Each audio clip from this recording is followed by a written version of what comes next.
Hello seniors, thank you for giving me a few minutes of your time. The purpose of this very quick assembly is to talk to you a little bit about SQA, because I've got some updates for you around that, and also to get some feedback on our teaching and learning approaches, so that we can make sure that we're providing a teaching and learning experience that makes sure ensures that you learn the best. I'm going to start off with the SQA. As you know, I put this in a letter out to you as well, SQA have announced that exams will take place this year. They'll start on the 26th of April until the 1st of June, and results day will be on the 9th of August 2022. Now, for many of you, I'm aware that this will be the first time that you've sat an examination. I think it's current 6th year. The last time that you sat an exam was your prelims in S4. So that's a long time where you've not been in this assembly hall doing an assessment. The rest of you have just done the assessment windows last year, and then the year before that there wasn't anything. So this is really quite a significant change for all of you, and I do appreciate that.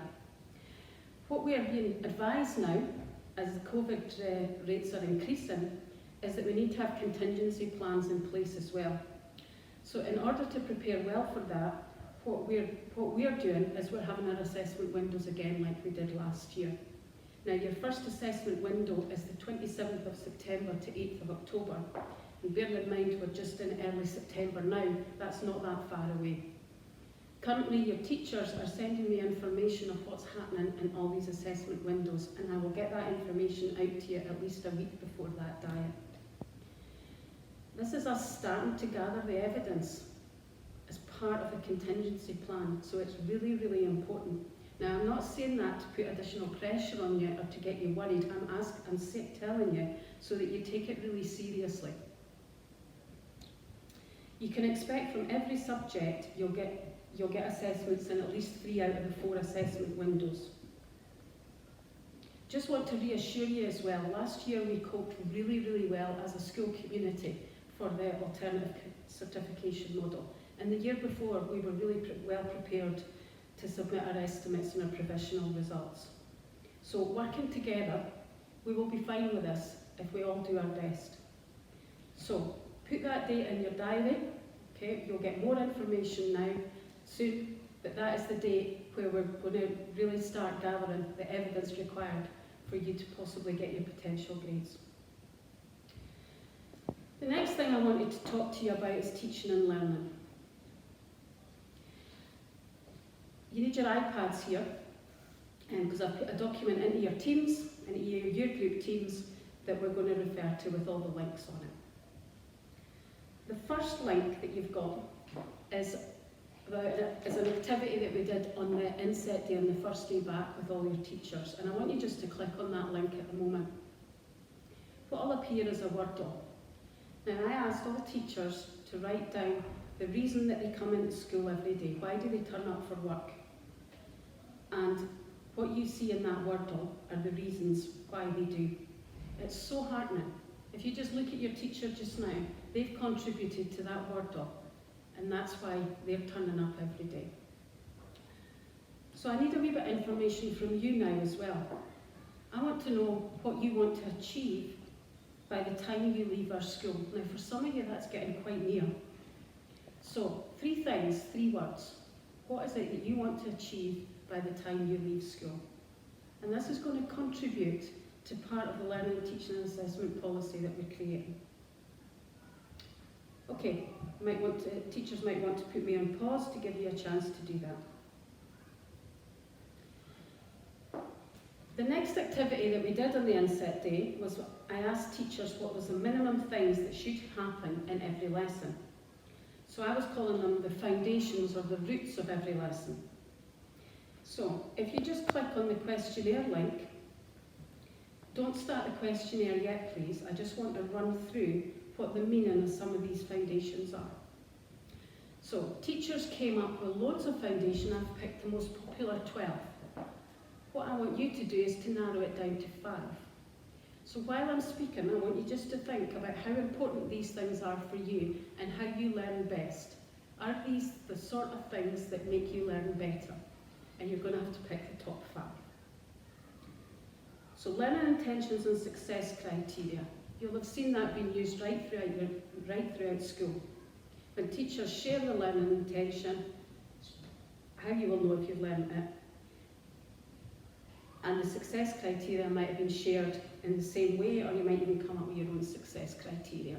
So, what you've learned, what you're going to learn, and have you been successful in learning it? Is that important to you? Feedback. See, when you do an assessment, teacher gives you feedback. Verbal, written, talking, learning conversations. Is that feedback really important? You get a percentage, you get 50% in your test. Does that feedback help you, tell you where you've gone wrong so that you can do better in the next assessment? Digital technology, iPads, computers, laptops. How important is this for you to learn better? Pace and challenge. Is the work challenging enough for you? Is the pace right? Is it not too easy? So that you're not learning and getting bored.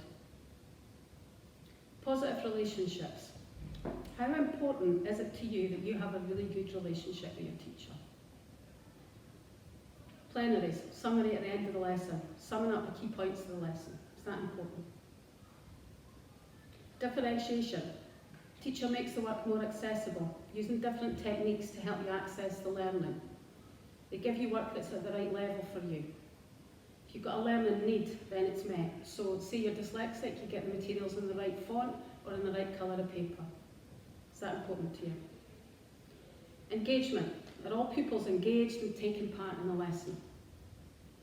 Questioning. Teachers and your friends ask you questions that are challenging and get you to think really deeply about the answers. Questions are posed in a way that will allow this to happen. How important is that to you? You know our Gala skills, we've got 9 of them. They feature in many of our lessons and appear in lots of your work. How important are these to your learning? And the final one is a variety of activities. Having many different activities happening in your lesson. So not just doing the same thing for the whole period. Does that really help you learn better?